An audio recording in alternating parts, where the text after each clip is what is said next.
O tema de hoje, então, é Israel, o relógio de Deus.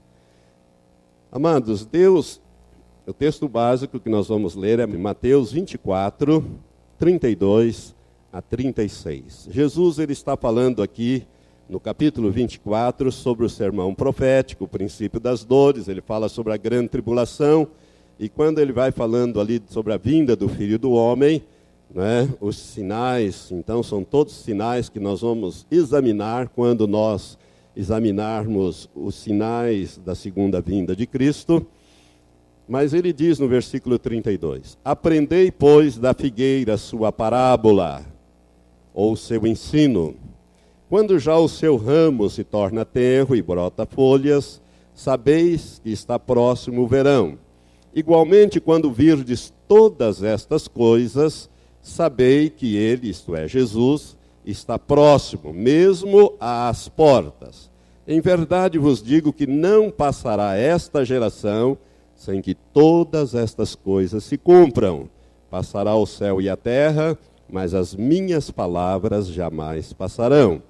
Daquele dia e hora, porém, ninguém sabe, nem os anjos do céu, nem o Filho, senão só o Pai. Nesse último versículo, Jesus está falando sobre o dia e hora do arrebatamento da igreja.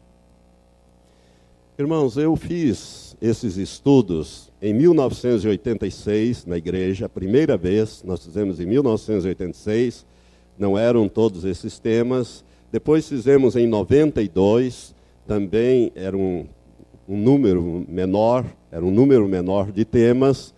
E em 1997, 98, de agosto de 97 até setembro de 98, é claro que eu não fiz todos os domingos, né? Alguns domingos não foram feitos. Nós levamos 36 domingos, 36 horas, falando sobre este assunto, que foram gravados em cassetes e vídeo, né? Hoje nós transformamos essas fitas de vídeo e de cassetes em CDs e DVDs, para serem preservadas. Mas como eu notei que estão defasados alguns, principalmente os fatos novos, ocorreram coisas novas, eu quis então, senti no meu coração um desejo, o Senhor colocou esse desejo de atualizar esses estudos, e eu pretendo fazê-lo agora em 2009. Quero dizer aos irmãos que Deus já começou a colocar algumas coisas mais para eu fazer. Não sei se o Senhor vai me confirmar isso, e se confirmar, nós vamos fazer algumas coisas mais nesse sentido. Se você olhar para o início do texto de Mateus 24, você vai ver que no versículo 1 e 2, nós lemos que quando Jesus estava saindo do templo, ele ia se retirando, os discípulos chegaram a ele para lhe mostrarem os edifícios do templo.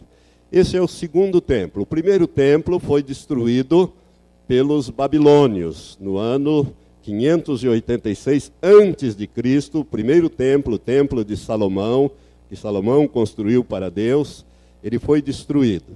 Esse aqui já é o segundo templo, que foi reconstruído por aqueles que voltaram do cativeiro da Babilônia. Sob o comando de Esdras, Neemias e Zorobabel, eles reconstruíram a cidade e o templo. Mas esse segundo templo, perto do primeiro, era muito acanhado. Ele tinha as mesmas dimensões, mas era muito pobre, porque o templo de Salomão, irmãos, era todo forrado de ouro. Ouro por dentro.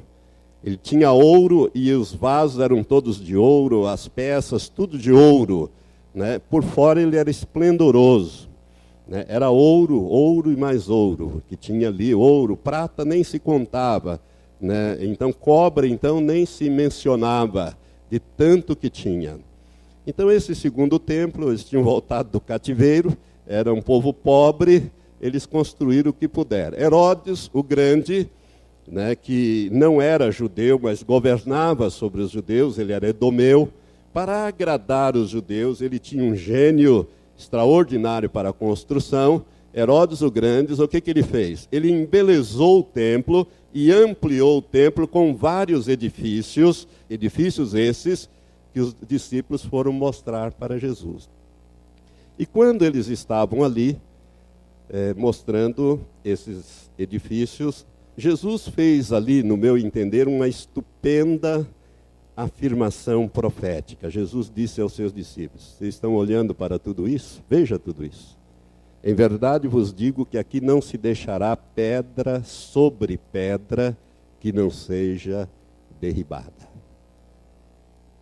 Esta é uma afirmação profética. Os discípulos ficaram muito intrigados com esta afirmação.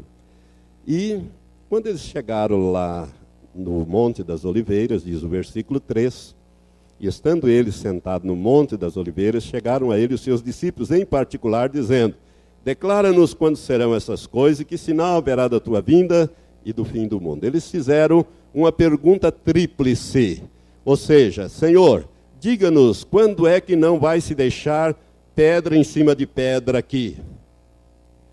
Quando é que o Senhor vai voltar? Jesus não tinha ido ainda, e eles já estavam querendo saber que sinais marcariam a segunda vinda de Cristo. Porque Jesus já tinha dado a entender que ele iria voltar uma segunda vez. E eles queriam saber que sinal, ou que sinais.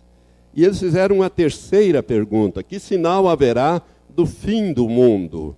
E essa expressão precisa ser tomada com certo cuidado. Essa expressão fim do mundo não significa o fim do planeta Terra, mas sim o fim da era do governo dos homens sobre a terra. Por quê? Porque quando Jesus voltar, ele vai implantar o reino de Deus na terra. E quem vai governar a terra é Jesus Cristo, com a igreja e com os anjos. Irmãos, isso aqui vai ser uma maravilha, mas ao mesmo tempo não vai ser fácil, porque o governo de Cristo vai ser um governo bem diferenciado de tudo que nós conhecemos. Não vai ter democracia, né? Democracia é governo de homens. E olha o que dá as democracias. Você conhece alguma democracia boa aí? Totalitarismo também, alguma coisa? O melhor regime é o regime que Deus usa. É o teocrático. Deus manda e nós obedecemos. Este é o regime de Deus. Então, eles perguntaram do fim do mundo. O fim do mundo, então, aqui significa o fim do governo do homem. Quem governa hoje a terra é Satanás, ele é o príncipe deste mundo, através dos homens ímpios que ele põe lá para governar a terra, para fazer a obra dele, que é matar, roubar e destruir. Você conhece algum governo que não seja assim? Nós não conhecemos, irmãos, a verdade é esta. Quero que você entenda então isso. Fizeram essa tríplice pergunta para Jesus. E Jesus começa então a colocar aqui os sinais.